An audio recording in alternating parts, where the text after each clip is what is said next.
Welcome into the Sports Buffoons podcast.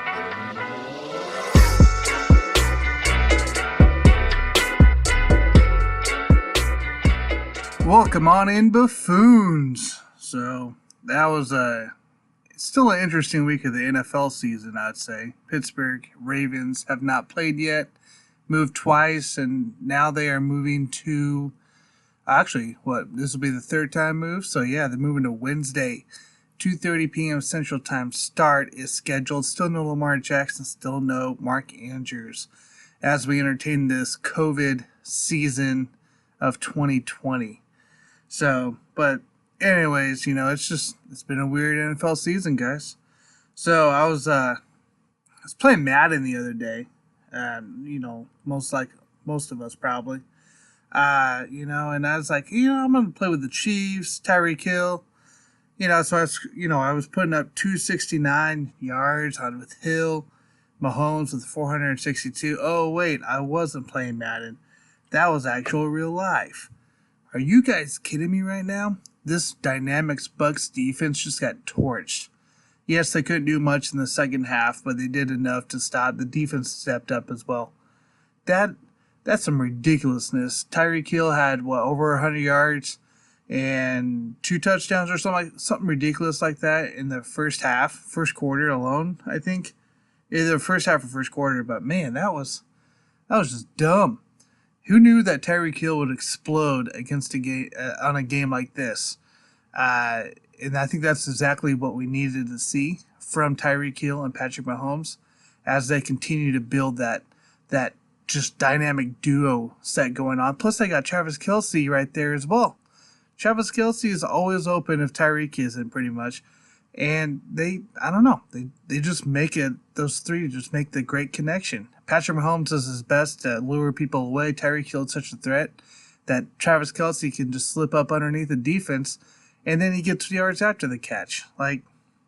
I don't even know what to say. How do you beat a team? How do you beat an offense like that? Let's just put it that way. How does a defense beat an offense like that? You know how you beat them? You keep them off the damn field, guys. You keep them off the damn field. And you know how hard that is, too. So our defense actually I thought they played really well against a pretty good damn squad. Don't count those guys out of the season yet, because they're still going to make the playoffs, and they're going to be a threat.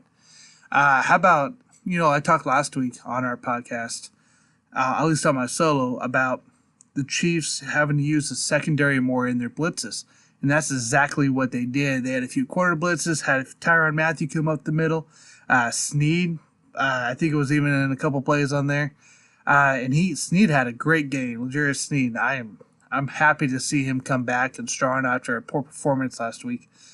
So props to that.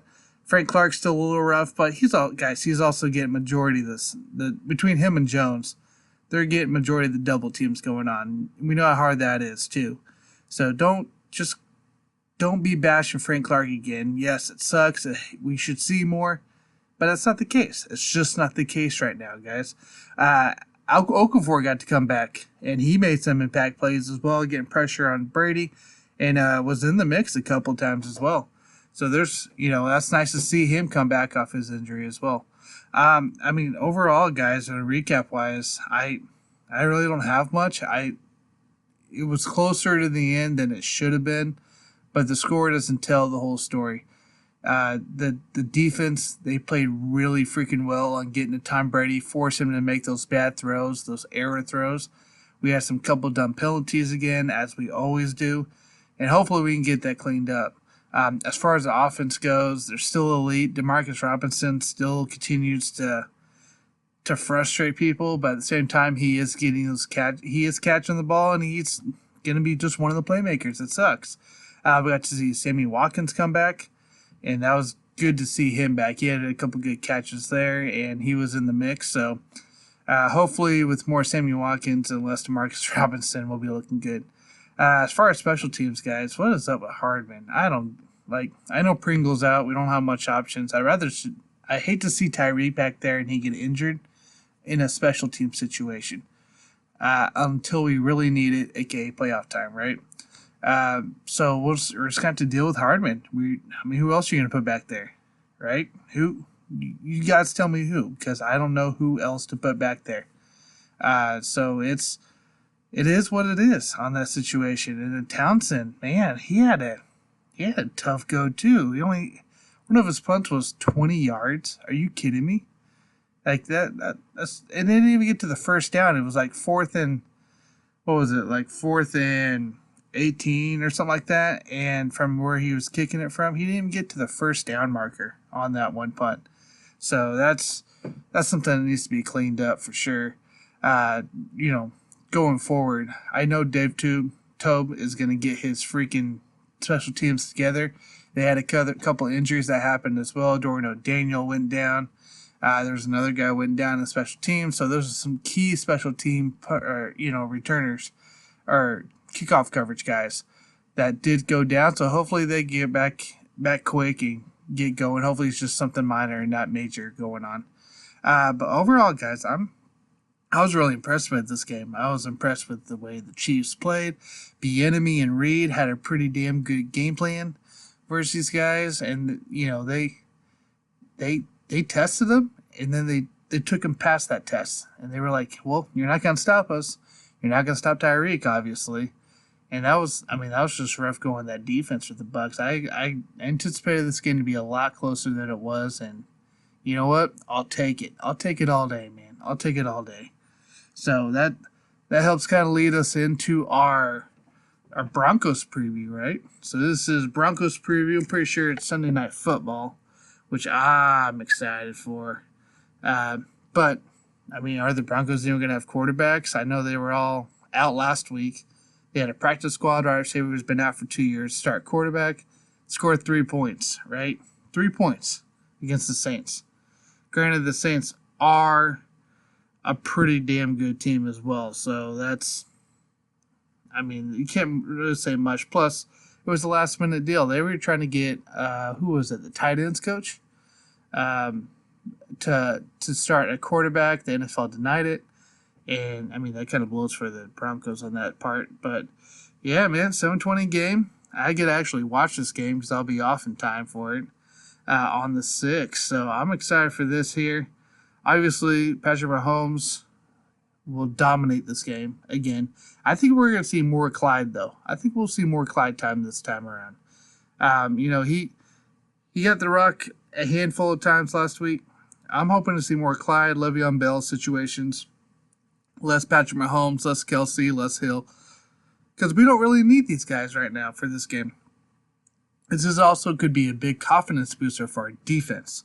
If we continue, if we had the same game plan we did this week, this is what we should be doing: is mixing up our secondary on blitzes, mixing up each side corners. I want to see the secondary continue to be involved in these blitzes, the blitz schemes going on, because that's really effective, and it gives. We have great safeties, we got great secondary guys. We got parts. Let's get them involved here. Let's get them involved. Let's help out our linebackers. Let's help out our D line. And continue to put pressure on that O-line on blocking for him. So we should, in theory, see Drew Lock back, or at least one of the other quarterbacks after their COVID-19 phase. So we should see them back. Melvin Gordon will continue to be a threat. I'm interested to see Jerry Jeudy actually getting his quarterback back and kind of test our secondary a bit. This is going to be a good matchup for what we need going in towards the end of the year. I'm excited to see Jeudy really give a test to our corners, right? I want to see our corners really step in and minimize that guy's receptions, the guy's yards, and take those targets and hopefully take them into turnovers on our side. So, there's not too much to say about this Broncos game going on. I'm not concerned about it, obviously, right? You guys shouldn't be either. I know it's an NFL team, like I said before, when we face the Jets. I'm just not concerned about it, guys. We faced the Raiders, who, they had a horrible week going on. Yes, they did, but they're still a hell of a team. So I know Gruden will get that fixed up with those guys.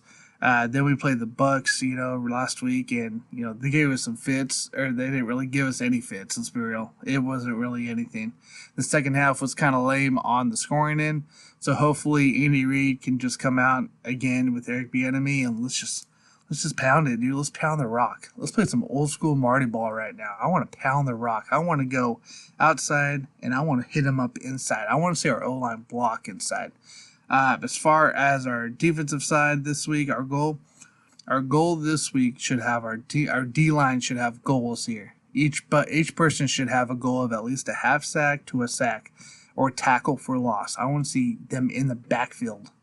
I want to see Chris Jones and Frank Clark get going, but I also want to see everybody else get in the backfield and really wrap up the guys. I don't want none of this ticky-tack bullshit going on.